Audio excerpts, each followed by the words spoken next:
2025 भर्तियों का वर्ष आज ही सुनिश्चित करें अपना सिलेक्शन और डाउनलोड करें तैयारी कर लो ऐप।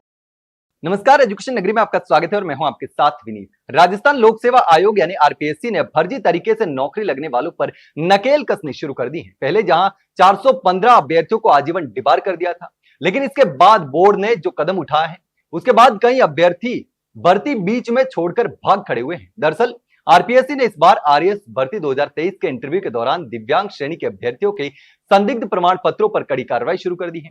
आयोग को लगातार ऐसे इनपुट मिल रहे थे कि कुछ अभ्यर्थी फर्जी दिव्यांग प्रमाण पत्रों के जरिए बार बार सरकारी नौकरियों में आरक्षण का लाभ ले रहे हैं। इस बार पहली बार आरपीएससी ने साक्षात्कार प्रक्रिया में ही दिव्यांग अभ्यर्थियों की मेडिकल जांच का प्रावधान किया और यह कदम फर्जीवाड़े को रोकने और पात्र अभ्यर्थियों को न्याय दिलाने के उद्देश्य से उठाया गया है।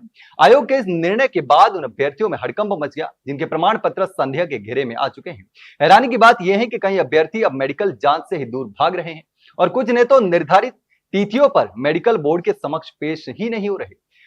सबसे चौंकाने वाली बात तो ये सामने आई कि कुछ अभ्यर्थियों ने आयोग को आवेदन भेजकर अपनी श्रेणी बदलने की अपील कर दी, यानी अब वो दिव्यांग से हटकर सामान्य या अन्य श्रेणियों में अपनी श्रेणी दिखाना चाहते हैं। इससे साफ है कि इन अभ्यर्थियों ने अपने प्रमाण पत्रों की असलियत का डर सता रहा है।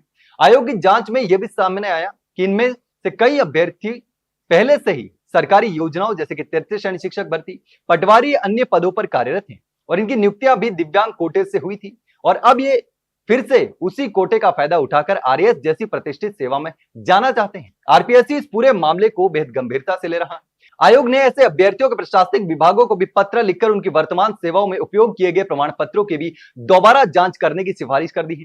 इससे साफ है कि अब सिर्फ इस भर्ती तक बात सीमित नहीं रहने वाली, बल्कि जो भी फर्जी प्रमाण पत्रों के सहारे सरकारी सेवाओं में घुसे हैं उनके खिलाफ भी कार्रवाई की जाएगी। आरपीएससी अध्यक्ष उत्कल रंजन साहू ने इस मामले पर साफ कहा है कि जो अभ्यर्थी फर्जी दस्तावेजों में बार बार आरक्षण का गलत फायदा उठा रहा है वे न केवल योग्य अभ्यर्थियों के अधिकारों का हनन करते हैं बल्कि व्यवस्था की गरिमा को भी चोट पहुंचाते हैं। ऐसे में अब गहन सत्यापन के जरिए ही चयन की प्रक्रिया पूरी होगी ताकि हर पद पर वही अभ्यर्थी पहुंचे जो वास्तव में पात्र हो। इसके साथ ही यह भी चेतावनी दी है कि जो अभ्यर्थी मेडिकल जांच में शामिल नहीं हो रहे हैं उनके खिलाफ नियमानुसार कार्रवाई भी की जाएगी। न सिर्फ उनकी इस भर्ती में अभ्यर्थीता को रद्द की जाएगी बल्कि भविष्य की सरकारी भर्तियों में भी उन्हें डिबार किया जा सकता है। लेकिन आयोग की इस कार्रवाई पर आप क्या सोचते हैं? कमेंट सेक्शन में कमेंट करके जरूर बताना। भाई अगर जानकारी अच्छी लगी हो तो वीडियो को लाइक और शेयर जरूर करें और हाँ, चैनल को सब्सक्राइब करना ना भूलें। फिलहाल के लिए इतना ही, जल्द मिलते हैं एक नई जानकारी के साथ। तब तक के लिए नमस्कार।